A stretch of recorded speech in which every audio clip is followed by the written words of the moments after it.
So, one thing that was told to me that sticks with me in everything I do is don't do anything out of desperation.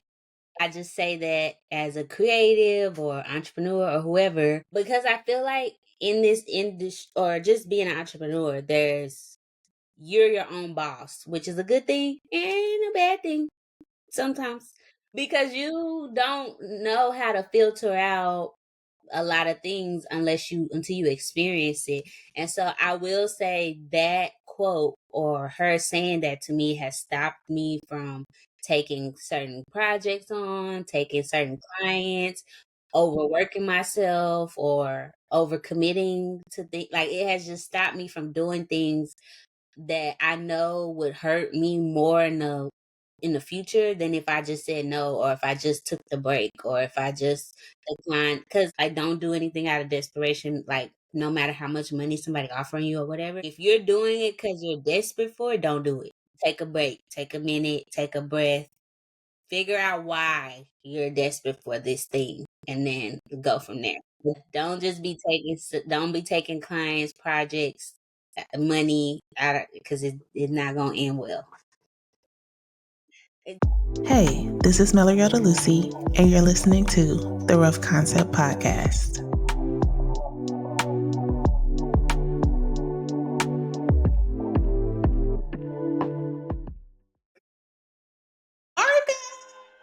Hey girl. All right, first of all, you already know this whole podcast thing. You've been a part of this journey with me, so you know the ins and outs and how this has been going since jump Yes. and how often I've been changing it. So I am so excited for you to be here and to be a part of this journey with me.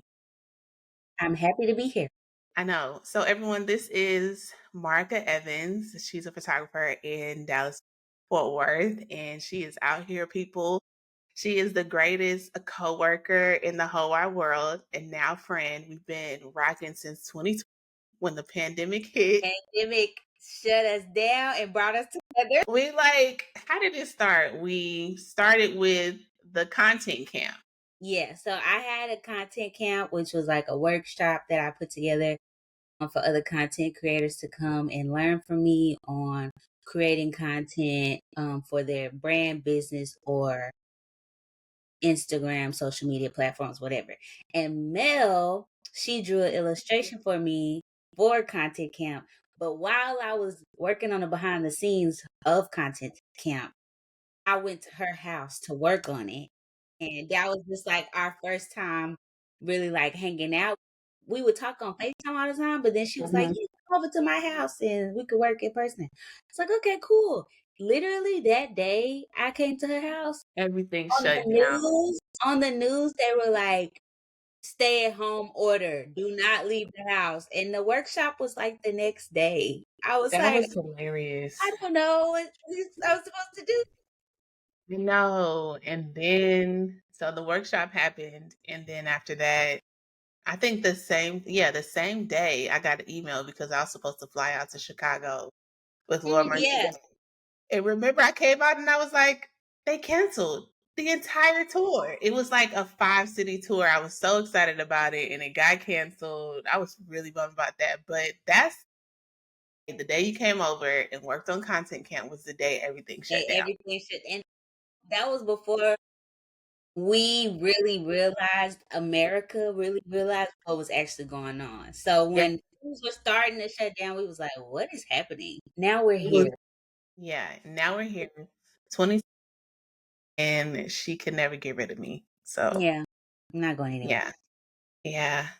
So, I'm so glad you're here. First of all, let the people know, people that are new to you, let them know who you are and how amazing you are.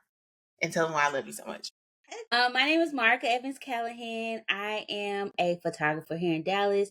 I specialize in shooting digital content for influencers, content creators, brands, and business owners. I specialize in capturing the visuals for storytelling content so it could reach their targeted audience, whether you're trying to sell a product or whether you're trying to grow your following. I help people with the visuals to help tell that story. And so I've been doing that for the last 7 years.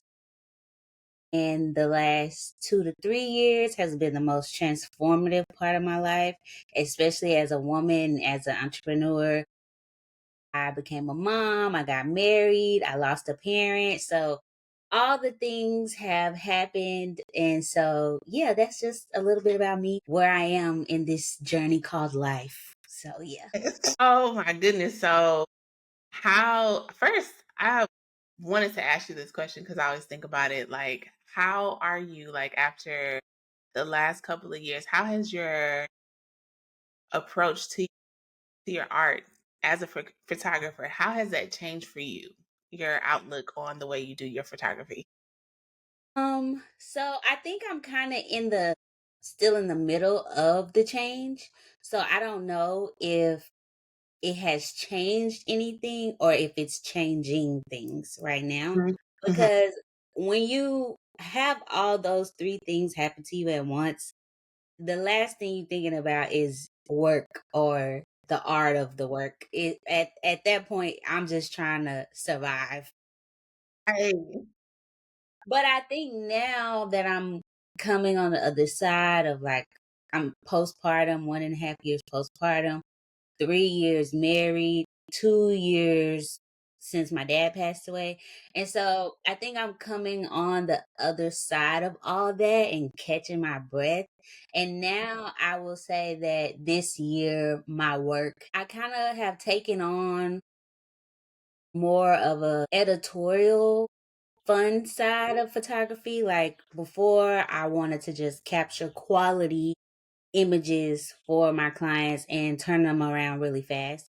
And I still enjoy the speed of turning around things fast, but now I've bought lights. Like normally I just show up with my camera and we outside and whatever the sun gives me, that's what I'm working with.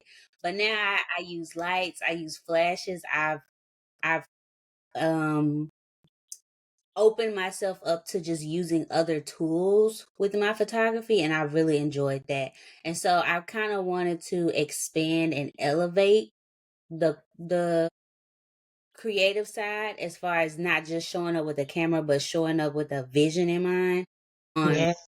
and creating something. So that's something that's number 1. And number 2, when you become a parent too, you kind of like I always want to capture memories for people. So I've also become like a maternity like photographer because my clients are having kids and then their kids are here and they're growing up. So I capture a lot of kids and moms and expecting moms lately. Yeah.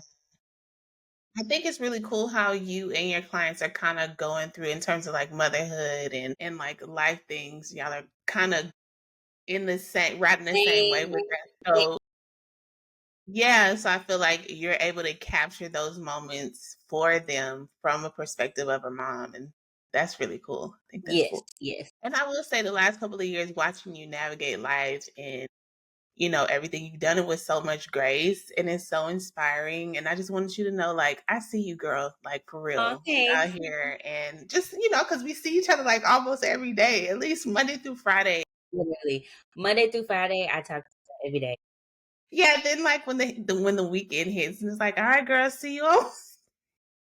Because life be life during the weekend. We tried it. I promise we tried to Yeah, get it don't work. on the call during the weekend. It just doesn't work.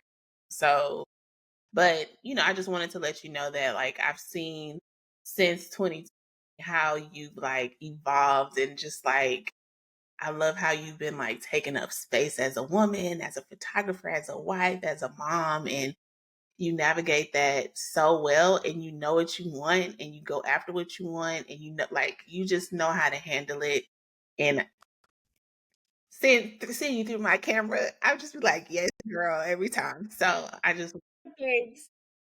wanted to show you love because yeah, for real. So let's talk about your photography process, your creative process. What does that look like for you? So because I'm in a very niche lane of photography, one that is newly developed in the photography industry, it gets a lot of slack, but it's actually a fun lane to be in. Mhm. So I'm not a traditional photographer. I don't shoot traditional portraits. I don't work with the traditional type of client. And so my creative process is a little bit different than a normal traditional photographer.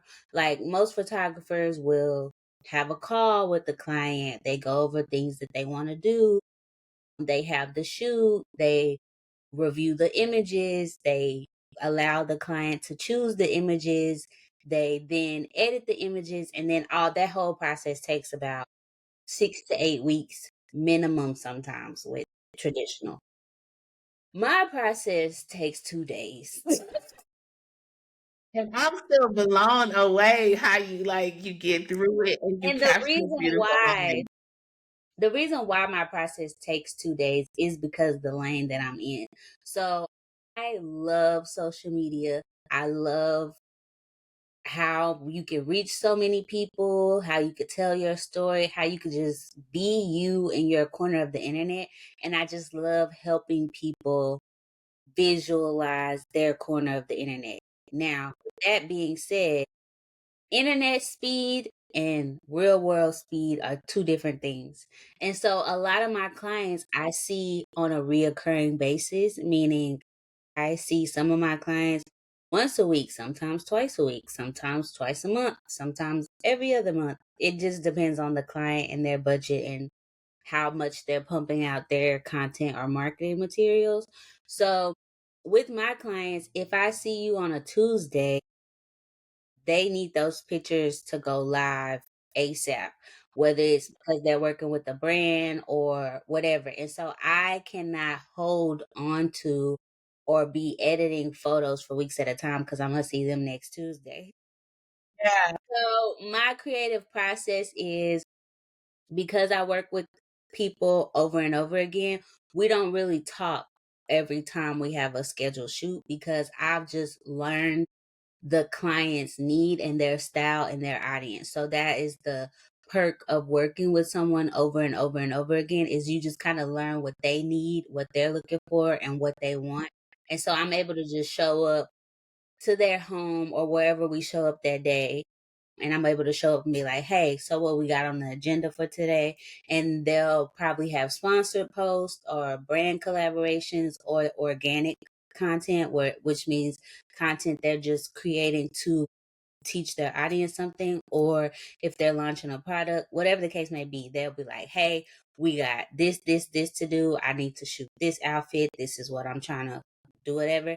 And because I'm so used to working in an environment where turnaround is so fast, somebody could tell me, hey, this is what I want. And then my brain just automatically thinks of like, okay, let's do it this way. Or let's go over here to this part of your house because the lighting is like, I'm able to think quick on my feet that way. And so once the shoot is over, then we get to the editing part, which is when I do all my editing. And then I usually deliver or turn around my photos within 1 to 2 business days, depending on the client and the work. Yeah. Girl, so I am usually with Marika whenever she's working, and to see, like, her work from to see her work from start to finish, from, like, the raw, like, image what you call that? It's raw, right? Unedited.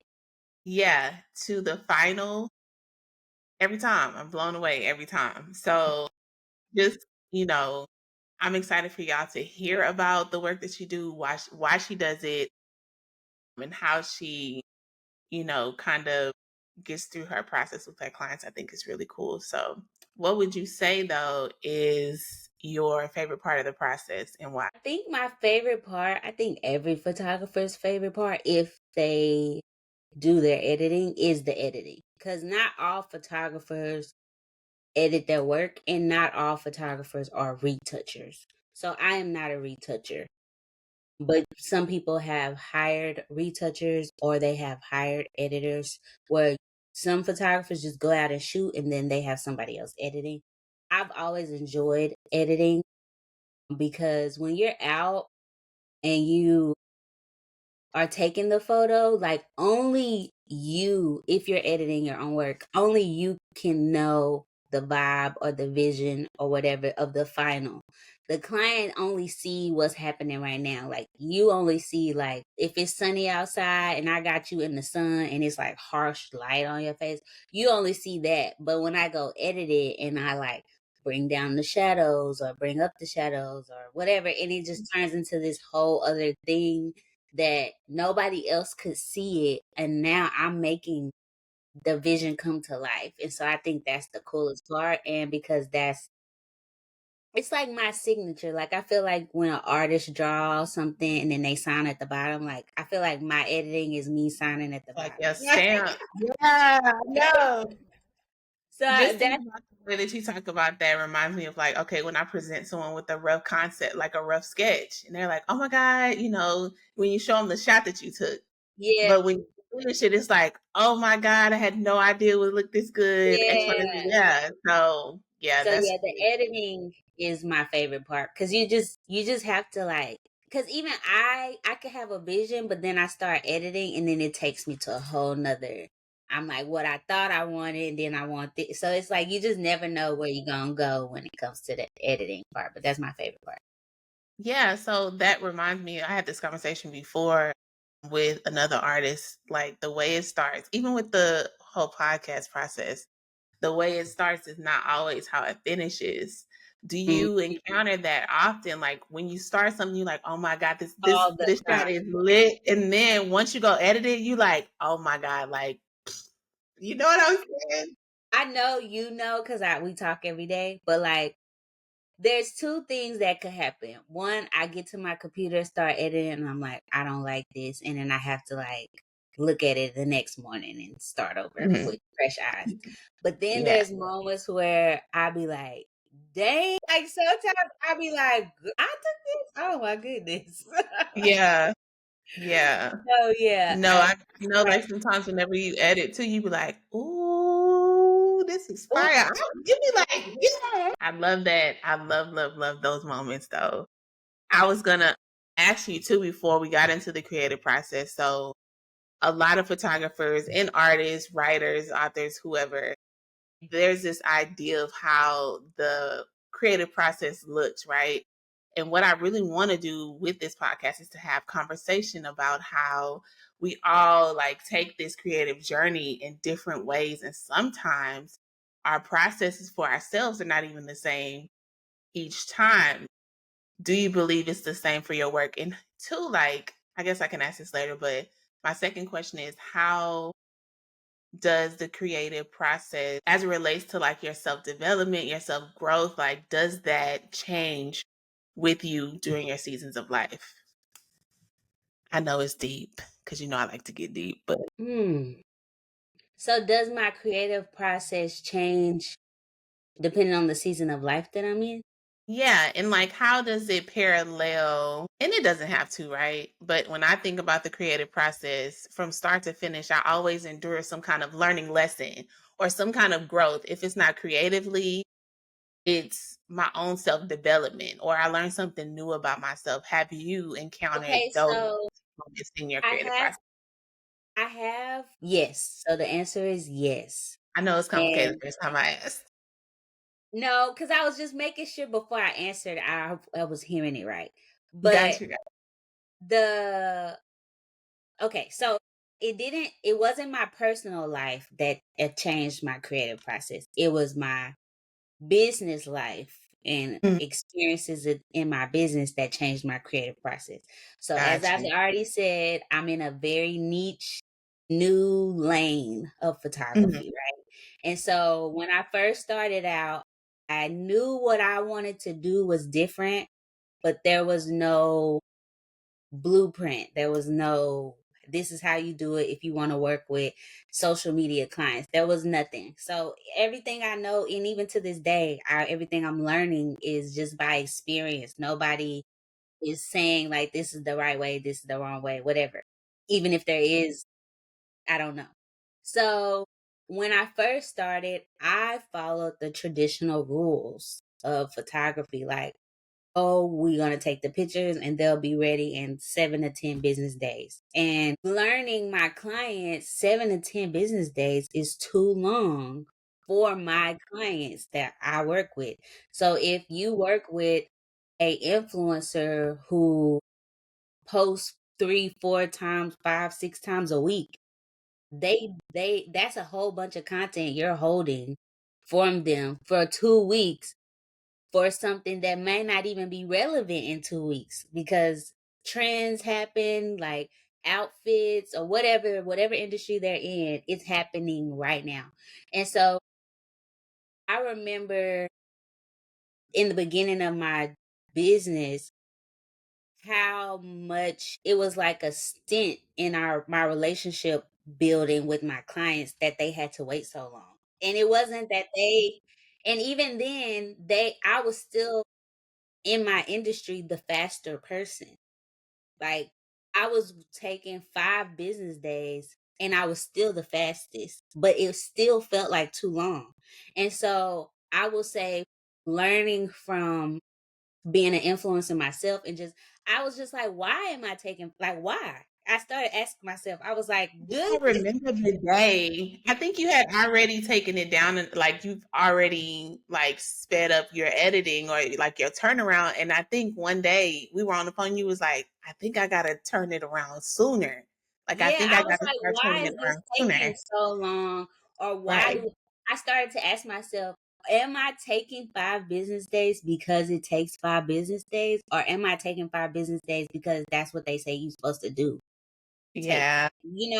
or that's what everybody else, that's how long it take everybody else. Am I saying Right. that because that's just the standard or because that's actually what I need, what I could do? And so I started pushing myself. I was like, I can do this faster. And I wasn't doing it in a way to be like, oh, I want to be the fastest. I was just like, my clients need these now. How can I Yeah. give this to them faster without burning myself out as well? Or how can I price myself better to where this makes sense, to where I can do a faster turnaround with these particular clients? So that's number one, the first business experience that changed my creative process. The second business experience that changed my creative process was when I first started out, I used to shoot every day. I had like Sunday off. I was like, I'm gonna go to church. But and I was sleeping in. I think I wasn't even going. Like I was like, it's Sunday. God said rest. I'm not shooting. Like that. Shoot every day, all day. Like I just had open availability, whoever booked. And there was one time, this has only happened to me once. It only took that one time, and I have never, in 7 years, it ain't never happened I again. would say when you learn something, you do not play.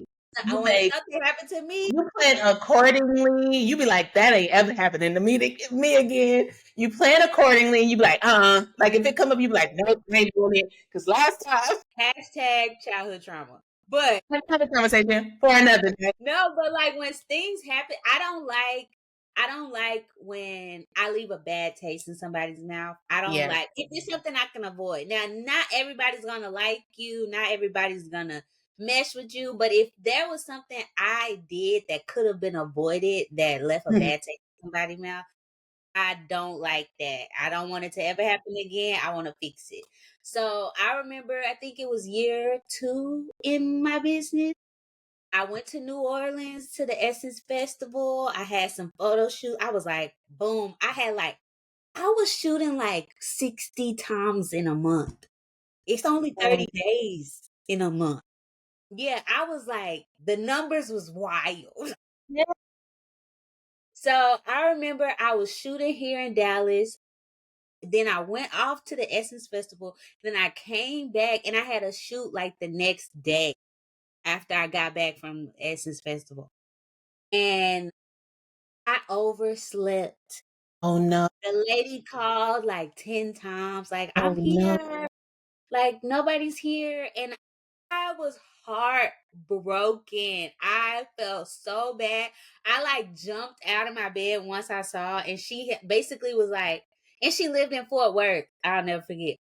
She lived in Fort Worth and she drove all the way to Dallas, and I didn't answer my phone. I wasn't there. Like, I could just It just makes me sad just thinking about it. I'm like, And so I called her and I was like, I am so sorry. Like, I "Mm, overslept. Like, I know you got your makeup done. I want to pay for it. I gave her all her money back and I paid for her makeup. And I drove to Fort Worth and still took her picture. oh, And that day, that let me know, like, look, you cannot shoot every day and edit. You can't do it all every day. So since that day, I have only shot 4 days a week and I do not shoot more than 4 hours a day. mm." And that has been my schedule since that lady. Yeah. Ain't it crazy how like this entrepreneurship, entrepreneurial journey, all of that, like you learn through like lessons like that. Like, Yeah, oh God.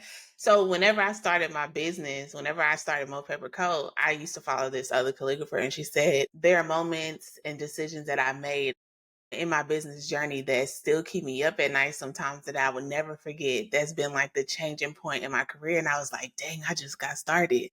So that, I yeah, was like, I don't, but she's right. Like it's some things that I've experienced as an artist, as a calligrapher, businesswoman, doing live art that I'm like, all right, that'll never happen again. Like I'll yeah. never let that happen again.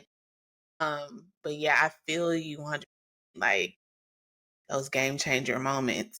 Yeah, that's one moment even with me giving her her money back, paying, she loved the phone. Everything turned out great, but I still feel so bad. Even though I fixed Yeah, it, I right. still that was like 5 years ago, and I'm still like, oh But you know what? That just changed the game. Like the way, even to see you now, the way you go about your automations, trying to working to give your customers, your clients, the best experience with you, and how like you know tirelessly you work to make sure that everything flows perfectly and that they get the best experience. Like it takes those moments for you to be like, all right, that'll never happen again. This is how we're yeah, going to do this. yeah, And you just build up from there. I want to go back to what you said about when you first started your journey with photography and being a photographer for influencers in social media and how it was different. How have you kind of navigated that? Because I know now you like, this is where I am. I'm going to stand 10 toes down because I feel that we talk about that a lot. Because me with digital art, when I started, I was like, oh, some people, oh, digital art is not real art. And I'm just like, oh, shoot, you know what I'm saying? But I love it. And it was so convenient for me having two kids, like to jump and get my work done. And it was still something that was a learning curve. It's not that easy as people think. So now we're in a space of, I'm confident in my work and this is the type of work that I provide, and we're all different and knowing that we don't all have to do things the same way. How has that changed from now to, I mean, from before when you felt that way to now? Like, what brought you to the point now you like, this is what I do. Like, I'm Mark Evans. I work with influencers. My turnaround is tomorrow, and I still get bomb pictures. Like, what did it take for you to kind of gain that confidence and stand confidently in your work, even though it's like, oh, it's not traditional art? I think what changed is, I don't know if I'm saying this right, but I got skin in the game. You can't take What? I wish I had one of those media effects of like, whoa, I put like, a I think before when I started, I was new, I was Mhm. young, I Yeah, was I'm 28 now. I was 21, 20. Like when my business officially became a business, I was like 20, 21. But before, like I was still taking pictures before, but I wasn't a legit business until I was 20. So I was like 19, 18. So when you at that age, what they say, our part of our brain ain't fully developed yet. yeah, So like we just lost in the world, like trying to, and so I feel like when I came in, there was, to me, I was a child with the camera and it was adults saying like, that's not how that works. That's not how. And right. now like, I feel like I'm grown, one. And two, like I have the experience to back up what I always felt Yeah, to be true. Like when I was yeah, a kid, I was like, or when I first started out, I was like, well, I don't know what I'm talking about. I don't know what I'm doing. So maybe they are right. Like they've been doing this for X amount of years, or so I gave those reasons to justify why I might have been right. I mean, wrong and they were right or whatever. But really, there is no right or wrong. It's just, this is what I do. There are people who are looking for me because they paid me to do what I do. Right. And I have the stats to back up that this is a legit lane of photography that exists that people are looking for. And so, yeah, I feel like I got skin in the game. I got years of experience. I can't nobody take from me what I've experienced, what I've learned, all the projects that I've been a part of the last 7 years, and still tell me that's not photography, or that's not, you shouldn't be doing it that way. Well, you can't tell me I can't do it that way because it's being done, and people are paying money, lots. Yeah. Yeah. I know. So to go back on, is it echoing? Um, I feel like it's echoing. I feel like when we get loud, it echoes a little bit. oh, I can turn it. Because I like whenever you were talking, it would like the purple square would go on my side, and I was like, "Don't do it! Don't do it now! Don't do it now!" Because we Um, country and loud. Because we country and loud. I think we good. It's okay, okay. It's gonna work out. Don't worry. In Jesus' name, amen. it's fine. So, but yeah, I'm so glad like we were able to touch on that because I feel like for a lot of people, there's this idea that the creative process looks the same for everybody and that it has to be extensive and like you have to go like you have to be detailed. Like one artist that I previously talked to, she was like, I go from my vision to the canvas. Like I just start painting and I see where it goes. And I remember it was a point in my like you know, journey that I was like, oh, sometimes I just sketch and I get it done in one sitting.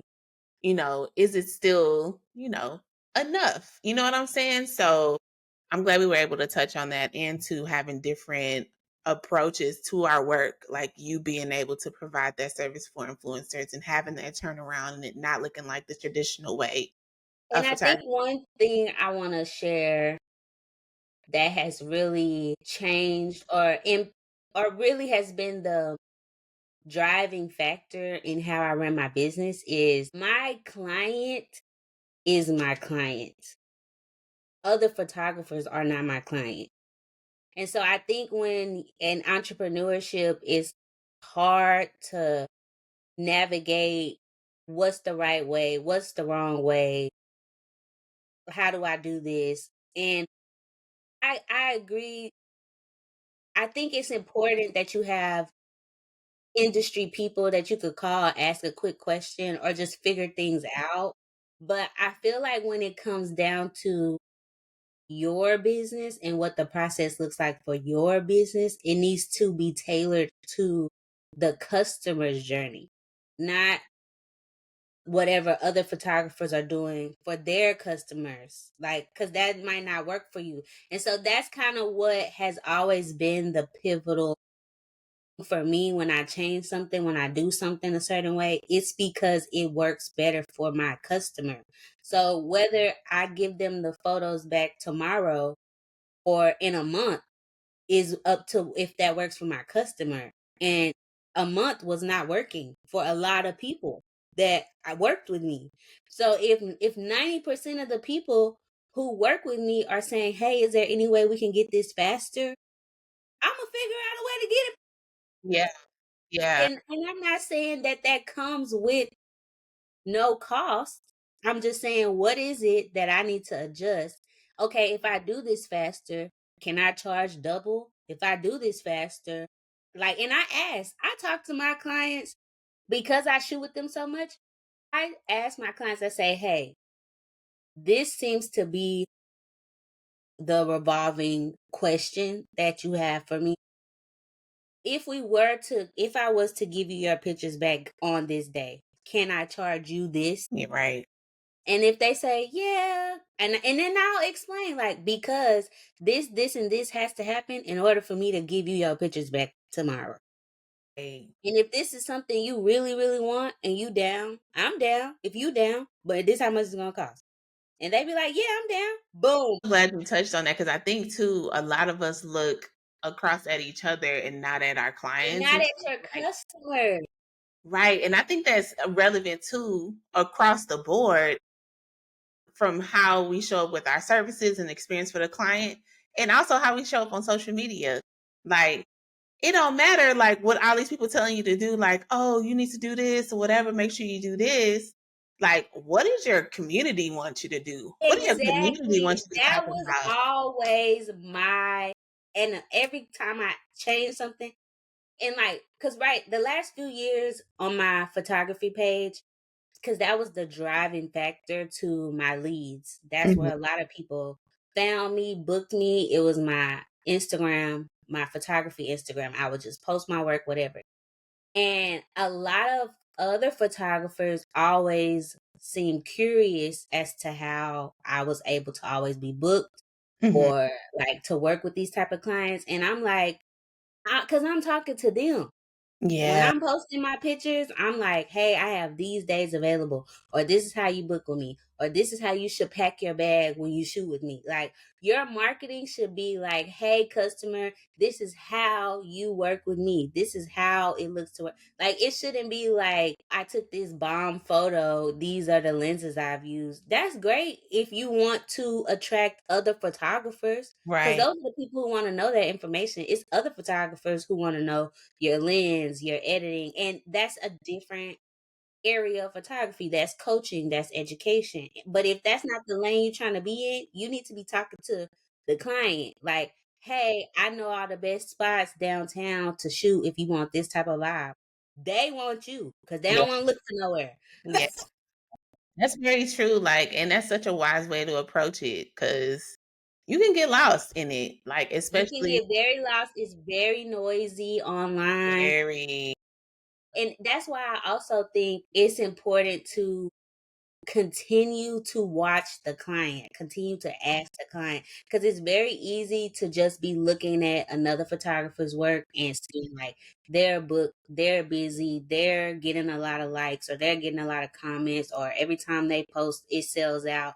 But it's like, why is it selling out for them? Because right. they're probably, you don't know if they're sending out emails to an email list. Like, Mhm. you don't know what's going on the back end that you could be working on within your business to help your creative process. Like, Yeah. that's another thing. Like, the admin work could make or break a creative And process. that's where that's what a lot of the hard work is for creatives. Like as like if we've been when we talk about it all the time, how like the back end stuff is really the game changer. Like the newsletters, that's the game changer. Like these people signed up, they are committed to you being in their inbox. They have given you They have permission made to space send in them their email. life, their digital life for you. It's And I'm talking about myself too, because it was one point where I wasn't utilizing Flowdesk and they was taking my saying me money. too. Me too. Because Flowdesk, I just want especially you to know I gave you money for years, me y'all. too. I I wish gave I knew their Flowdesk name. I money. would say their name on this. Flowdesk, I done got my money for 7 years straight, and I done Oh sent them. no. And I think once I started communicating with my newsletter crew is when I really started to see the engagement like via email and clicks to my website. Like they're like, all right, girl, let's go check it out.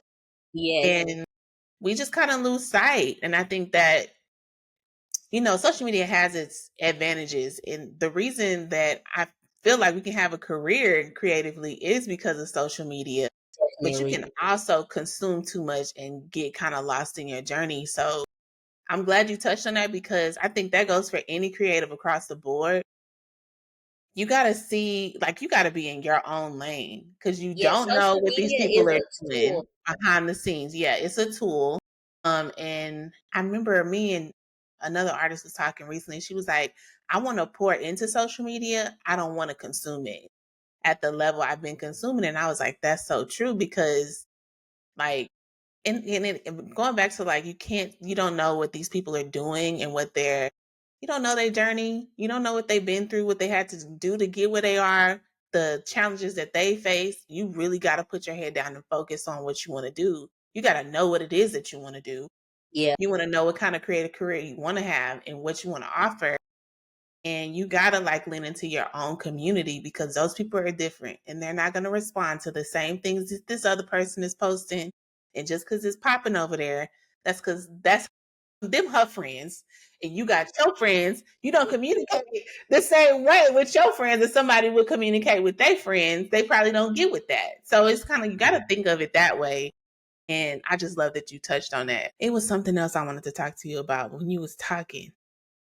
Let's talk about your traveling experiences with photography. First of all, I just want to highlight New York Fashion Week. When Marcus said when Marcus said she was going to New York Fashion Week, I was like, oh my God, I will get in your luggage. You want an assistant? Let's go. But just to see, how was New York for you? Because just to see you in your element in New York, your clothes, the colors were vibrant, your hair was popping, like you was posing your own in your own pictures, like whoever Hey, took the pictures. But tell me about that experience. And then two, how does that change your creative process in terms of photography when you're traveling and in those settings? okay, so let me Give answer us the deep. the first question. How was the trip? It was amazing. I think it impacted me more as a mom than it did as a photographer because since I had my daughter, I have struggled to find my groove in running my business.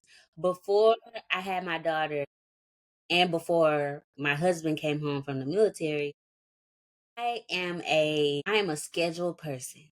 I have a schedule. I have like this So gonna very happen. much. I just want let me cut it real quick. It's a TikTok audio about this guy that said, "You know what I figured out?" He told his friend, "If I get up earlier in the morning, I just got more stuff to do. I just got more time to do stuff." And she was like, "Yeah." He was like, "I kind of like it." I said, "That is me and Marca because Marca be up at 5 in the morning sometimes." Well, I guess before Ray, Before Ray, but Marca used to get up at 5, and I'd be like, "Oh God, I'll I see." used to be up at 4 in the morning, blasting my music, go to Pilates, do my work, go to a photo shoot, come back, eat lunch, finish some work, go Living. somewhere. Like I Yeah. was living. But you still are very much good with Yes, your yes, time. yes. So But I'm the friend that's just like rolling in, like, all right, girl, I'm doing Pilates when I drop the kids off at school. that's me now. So like New York really felt like nostalgia to me. Hmm. But as a business owner, I Mhm. felt like me before them when I went to New Mm. York. Yeah. And so, yeah, like New York was great. I had fun. I took amazing photos, but it more so was like, I miss this. Like, Yeah. I miss like just going and doing my thing and like not having to just think about all these different layers. Was that your first trip after having Ray traveling? That was my first legit like work trip. Like I Oh, did take two other trips, but it was work wait. slash friends. Like we went to Grenada, but it was like vacation more than work. But this was like work. We got a show. We got to get dressed. We got like it was like for real work. Each day I was getting up to work. I had to have my cameras charged. Everything I would take like it was work for real. Like it was so. Yeah. It was my first real work trip, not just like work fun trip. And so yeah, I really enjoyed it and I really missed it. And it really basically told me that because I think as people, when you become a mom, you struggle with am I working too much or am I momming too much? Because Right. you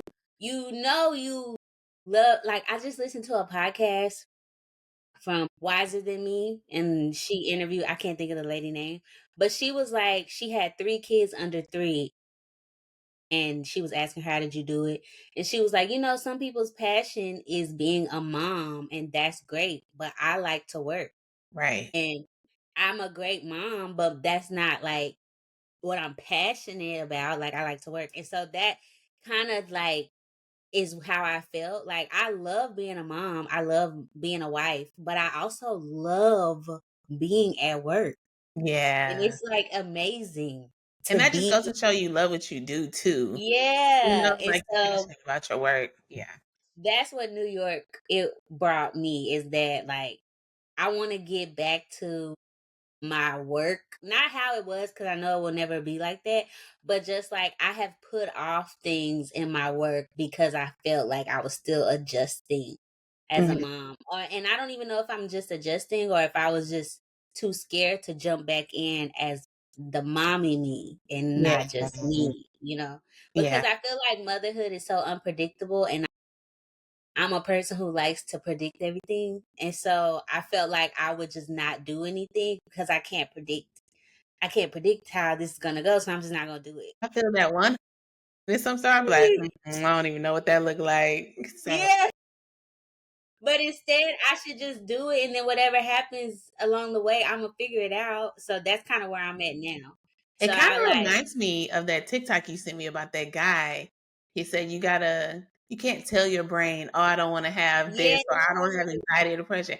You got to show your brain like, no, we really need to do this thing yeah, because if not, then your brain is gonna be used to the patterns that you usually do, you know? yeah. So I That's think how. yes, that was it. That's it. But to answer your second question, how was my creative process while I was out there? Yeah. Shooting in another place is always fun, but it's fun for reasons because I get to see cities in a way that the people who live there don't see them, because I don't know where to go. I don't know where to go. I don't know what to look for. I don't know where the hottest spot is. So I'm just finding Right. little pockets of areas. And so I think that's the beauty of it, is because I get to explore, and then it challenges my brain to just think on the go. And Right. that's another thing with my style of photography. Like, not only am I in a new place, not only do I have to look for cool areas to shoot in, but they still want to post these pictures today or tomorrow. Yeah. So my process still is the same. I'm just not in my environment. And so I think that's what makes it challenging, but it's a fun But it's challenge. fun. It's kind And of then when you come back to your city, I think it forces you to see your own city in a different way, because you want to, like, have that spark at home when you yeah. come back. So yeah.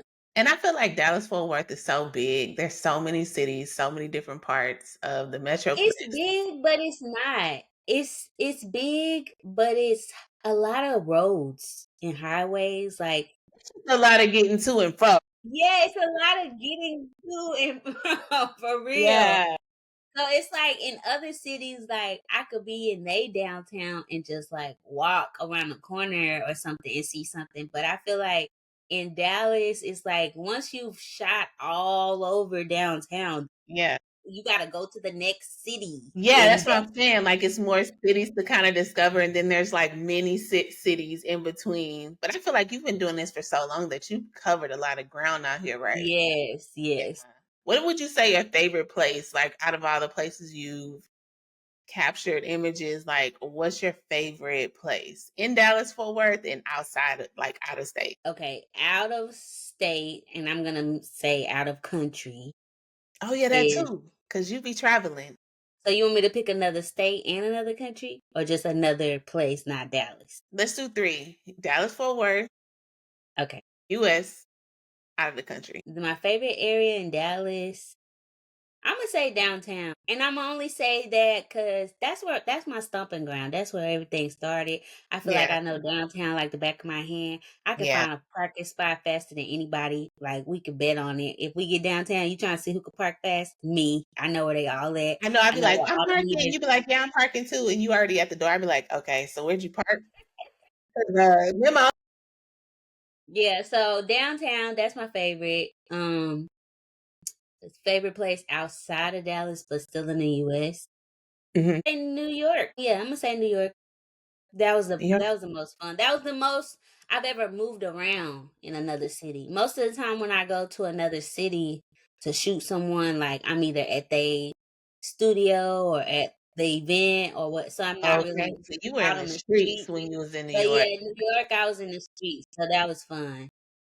My favorite place outside of the US that I worked is Bali.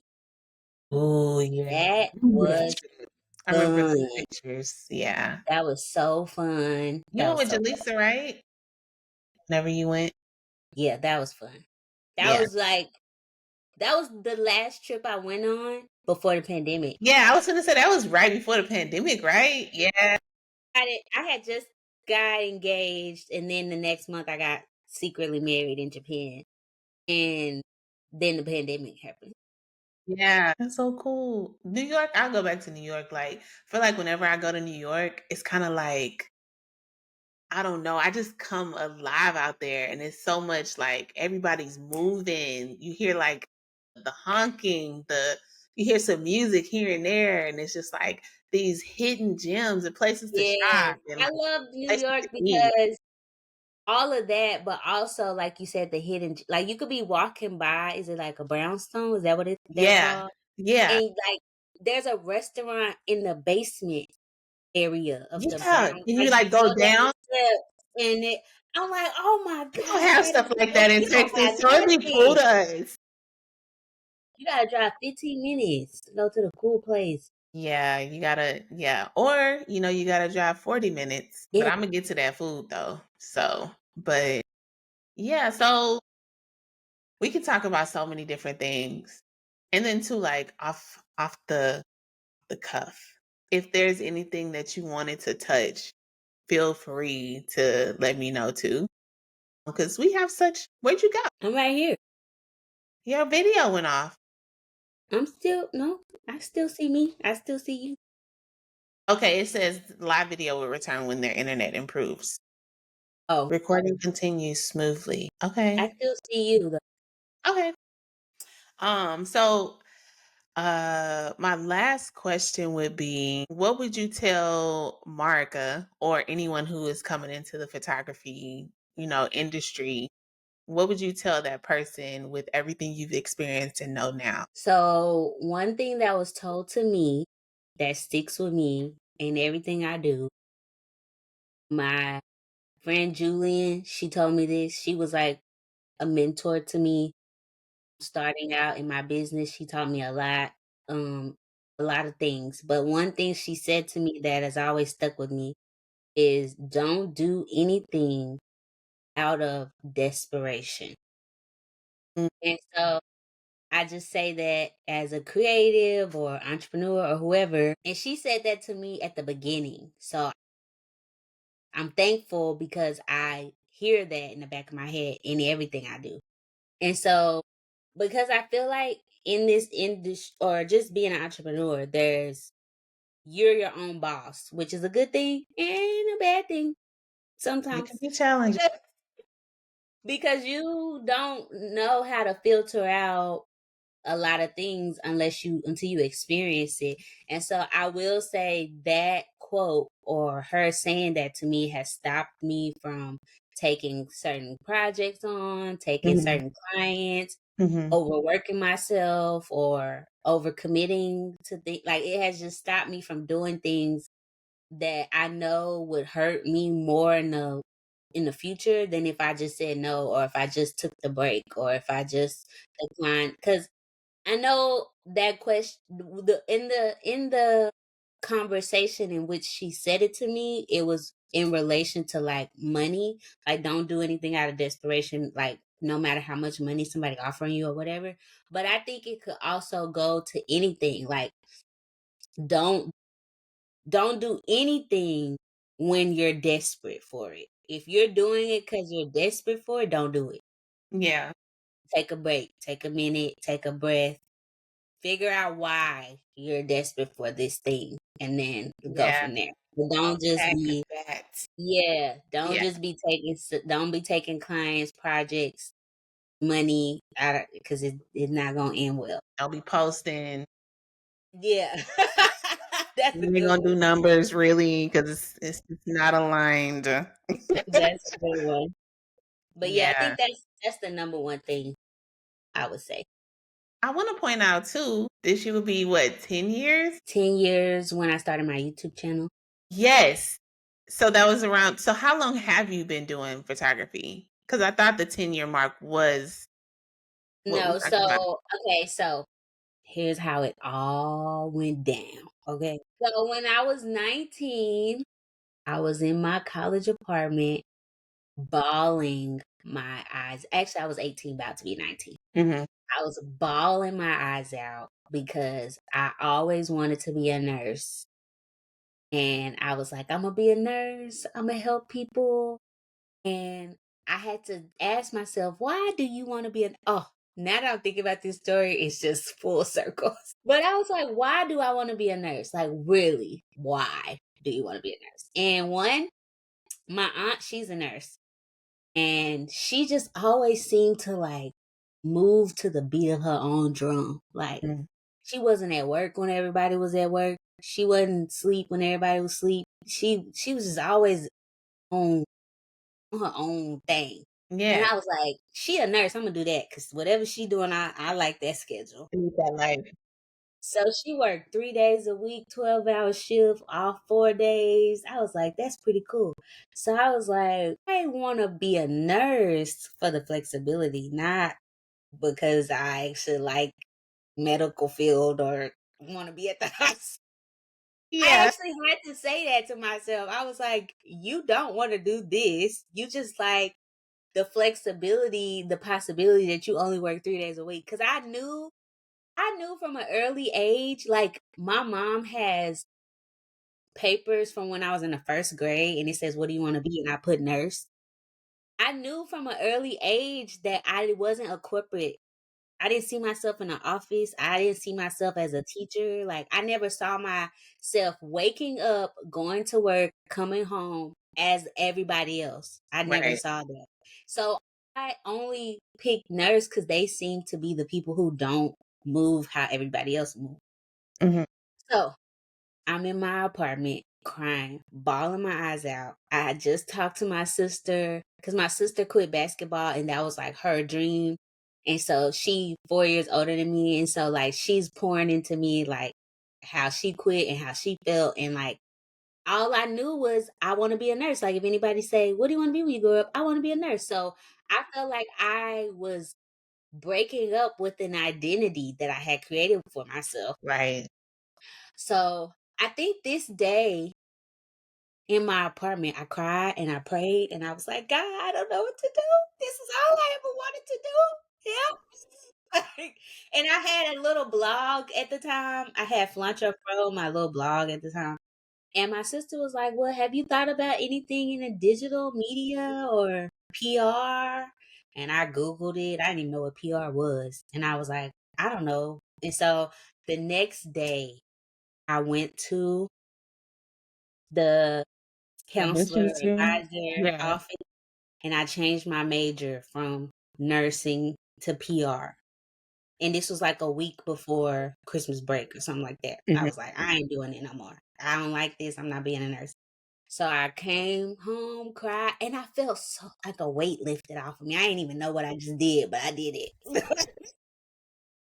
And so I was like, I'm going to start my YouTube channel because I had a blog. And then I was like, I'm going to start my YouTube channel. So on my 19th birthday, I uploaded my first YouTube video as Flancho Fro on YouTube. And that was kind of like the snowball effect of who I am today. Because had I not made that change of my major, I don't think I would be doing what I'm doing. Wow. So that happened 10 years ago. Well, it will be 10 years in December. In December. And so from there, I started YouTube. I started going to natural hair events. And then at the natural hair events, I would take my camera so I could blog about the event when I got home. Mhm. So I wasn't trying to be a photographer ever. That was never the goal, the intention. I didn't know what I was doing. I just was learning.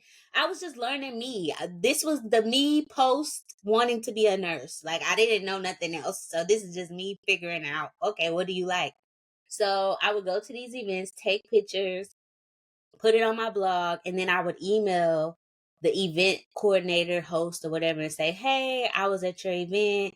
I blogged about it. Here's the blog." And they'll be like, "Oh, who took the pictures?" And I'd be like, "Me." They'd be like, "Oh, why didn't you tell us you're a photographer?" And I'd be like, "Whoa, what are you talking about?" I love Like, this story so much. I'd be like, "Whoa, I'm not a photographer. I'm a blogger. You see my natural hair? Blogger." Isn't it crazy too? Like that goes to show how things start. They never like they evolve and turn into like something way better than you And initially thought and it the was. reason why I said this is full circle is because now I work 3 days a week. That is wild. Oh, that is so cool though, right? So it's like 10 years ago, I couldn't even see like this. All I saw was I had to be a nurse to have this life that I have now. Right. Okay. Wow. And Get a it's even little, better. well, this is getting deep. No, this is kind of are you getting emotional? Oh my god, you guys. We're gonna keep moving because I know you don't like it.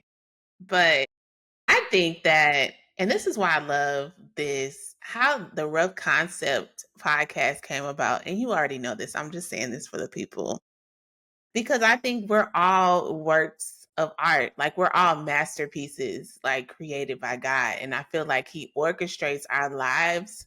Like when we truly pay attention to what it is that He's done and is doing in our lives, we get to see how what we thought something looks like, it can be even better and even more magical and beautiful. So when you started your blog, that was just you leaning into something that you love.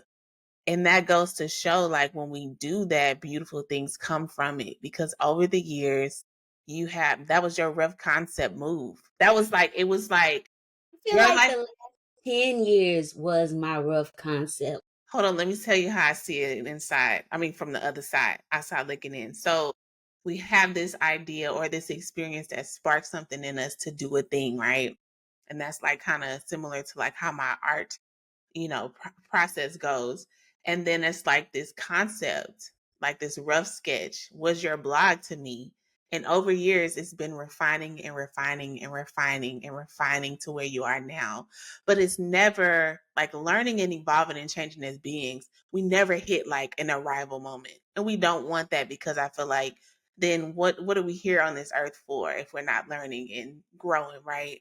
And I think it's other aspects of our lives, like from being wives. That's it's like a rough concept to that. And over time it refines and refines and it beautifies and we add color and the depth and the we turn the opacity up, the hue, all of that. And being mothers, that's another rough concept, the rough sketch. Like and gets refined and he refines it and refines it. And it just gets more and more beautiful. So I'm excited to see how this masterpiece that God has in terms of your life, your specific makeup, Marca's masterpiece that God has, and how the layers and layers that He will continue to build on that, and how I just think is dope. And that's just how this whole concept came together with this podcast is how while we're creating, we have our processes and we're creators of beautiful things.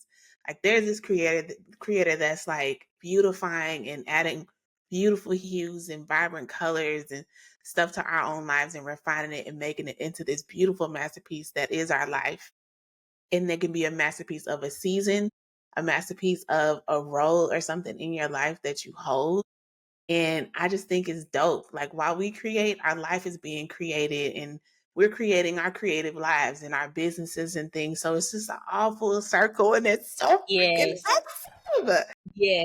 Yeah. So hearing your Even story, even me just telling the story again. It reminds me of that quote I had you listen to where when I was listening to that podcast, and she basically like life is like you go through something and then you reach the start again, but now you have the perspective of the whole journey and you get to start Yeah. again. I feel like I'm at the start, but telling the story is like, whoa, like, Yeah. I cannot believe that was 10 years ago. Yeah. And I remember it like it was yesterday. Like I could tell you, I was literally my bed in the apartment was facing my closet, and I was between the closet and the bed, like crouched on the floor, like Mhm. because I was so freaked out. I didn't know like what my life was gonna be like, what was about to happen, and I just felt God like girl, if you don't just jump already, like Yeah. I feel that is yes. yeah. So that was wow, I'm crazy. so glad I asked that question. Yeah, Glad you can share that with us. But yeah. that was good. Yes. That's I was like, that is the why of the whys. Like, so what's wild is when I have these conversations with, everyone that I'm gonna be in conversation with on this podcast, like we always touch like them starting something new and having the same like thoughts and feelings and emotions as they did when they started from scratch. Yeah, And I just think it's cool how it's just like we just all things like God makes all things it like all new, works and I out. think that's so lit. Huh? Up, somebody cutting their grass. I don't know if y'all can hear that. I can hear it. And you know what? This is life, and we just gonna keep it rolling because this is how this is going. Okay, and I'm not gonna stop. But we could close it out though. Although we can have conversations like this, and we always do. But I just appreciate you being here, being a part of this journey, listening to my crazy ideas, and actually kind of seeing all this come together. But where can the people find you and your amazing work? So you guys can find me on Instagram at being Marca if you want to like see me in my life. But if you just want to follow my work, you can follow me at Marca Evans on the other Instagram. That's where I post all my pictures of my clients and stuff because I like to keep that separate from me. Because like me, it's a whole thing, and so my work is a whole thing, and I don't need them We just don't overpowered. want them whole things together. Yeah. So you can also find me at Marca Evans. And if it's not Marca Evans on all the other platforms, it's probably being Marca. And you can find me everywhere: TikTok, YouTube, Twitter. But I mainly be on Instagram, YouTube, or TikTok. Yeah. Check out that YouTube. It's a journey and it's beautiful. So if y'all haven't Yes. checked Yes. out her YouTube, it is so fun to watch. It's like watching like TV. And I'm just like, ooh, what you doing this week? Anyway, but thank you again so much for being here. I can't wait for everyone to hear your story. It's gonna be so good. And I love you and kiss Ray for me. Love you too. This was fun. I'll probably talk to you as soon as we end this call. Exactly. Bye, Bye. everybody. Thank you so much for joining me. I hope that today's discussion sparked your creativity and inspired you to embrace your unique journey.